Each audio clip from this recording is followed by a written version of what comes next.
Donc après mon exposition de 2022, qui avait d'ailleurs donné lieu à un reportage de Artworks et qui s'intitulait Senso, je reviens à la Galerie des Dominicains avec cette exposition Spirale de vie.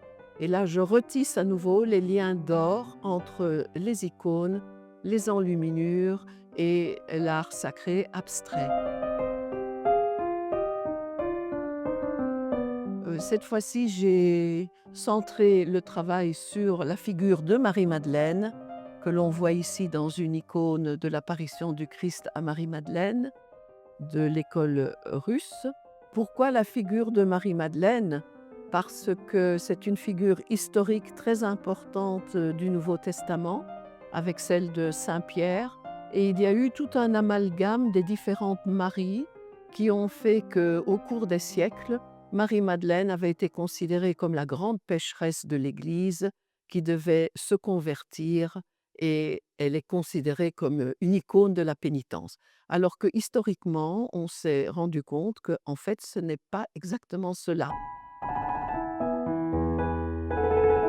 Et les orthodoxes ont gardé la figure de Marie-Madeleine, non pas avec les longs cheveux, mais aux cheveux courts. C'était une femme de la bourgeoisie de l'époque du Christ qui avait mis ses biens et son temps à la disposition de la mission des apôtres. Elle faisait partie du groupe des femmes qui accompagnaient Jésus de leurs biens, assistaient Jésus et les disciples de leurs biens. C'est donc une femme qui avait du bien. Un tableau la représente comme une femme avec un habit très bourgeois, très princier, pour rappeler qu'elle était une femme voilà, qui avait de l'argent et qui donc aidait Jésus dans le groupe des femmes. Comme ce groupe des femmes, on n'en donne pas tous les noms. Eh bien, Marie-Madeleine est toujours citée en premier. Donc, elle avait une grande importance. Elle se trouve au pied de la croix et dans Saint Jean, elle est la première à rencontrer Jésus ressuscité. Donc j'ai voulu l'évoquer dans sa réalité historique. Et comme je fais aussi de l'art sacré abstrait, je me suis inspirée d'un livre de Jacqueline Kellen, qui est une historienne des mythes et qui a évoqué les différentes facettes de Marie-Madeleine que j'ai voulu exprimer en art sacré abstrait. Donc la toute belle, l'ardente, Marie-Madeleine qui suit le Christ jusqu'à la croix. Ici, une représentation abstraite de Noli Me Tangere, c'est-à-dire l'apparition du Christ à Marie-Madeleine qu'on a vu dans l'icône.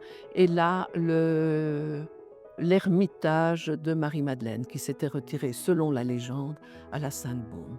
Donc on parlait de l'autre école, l'école grecque que l'on voit là, de la même icône, où l'on voit que les traits sont beaucoup plus marqués, c'est plus byzantin, les couleurs plus fortes.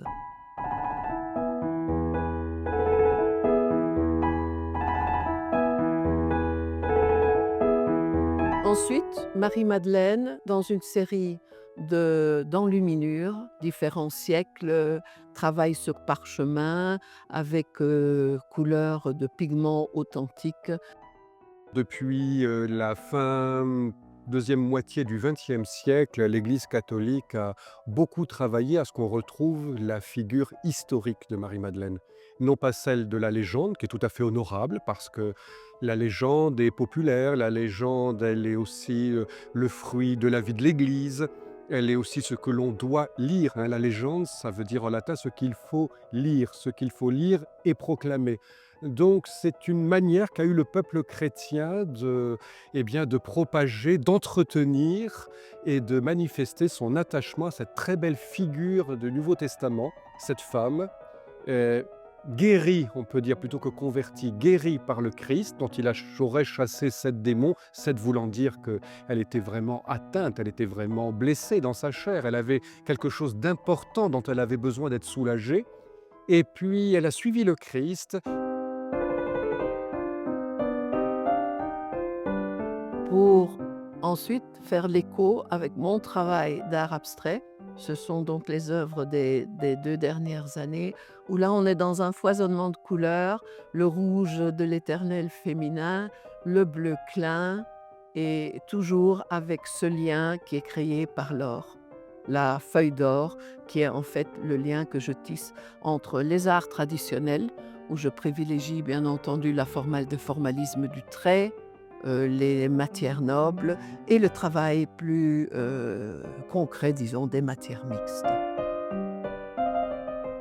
Je voudrais terminer alors pour Artworks sur mon dernier travail dans Luminure, qui est la représentation de ce qu'a fait Hildegard von Bingen, une grande mystique du Moyen Âge. Je voudrais remercier Artworks et Janaka d'avoir fait cette reprise vidéo de 2022 à 2025. Voilà, on est dans les spirales de vie en attendant la prochaine exposition. Et il ne faut pas oublier de vivre. Voilà, ça c'est le tableau qui est fondé sur la géométrie sacrée où je représentais Vivre à la messe des artistes 2025. J'avais choisi la spirale du nombre d'or avec une autre spirale qui se regarde et forme un cœur. Dernier petit clin d'œil, post-scriptum, c'est le cas de le dire, hein, l'écriture. Donc là, le château de l'Anglais, qui est apparu en 2021 lorsque Nice a été inscrite au patrimoine de l'UNESCO. Spirale de vie, qui est un recueil d'icônes et d'enluminures, qui l'a précédé. Et bien entendu, un hommage toujours à Giorgio, mon mari. Sans lui, je ne serais pas en mesure de réaliser tout ce travail, qui a sorti son premier roman à l'âge de 4 fois 20 ans, en italien, Ritorno della diplomazia. Voilà, avec le vœu que la paix règne en Europe et dans le monde. Merci.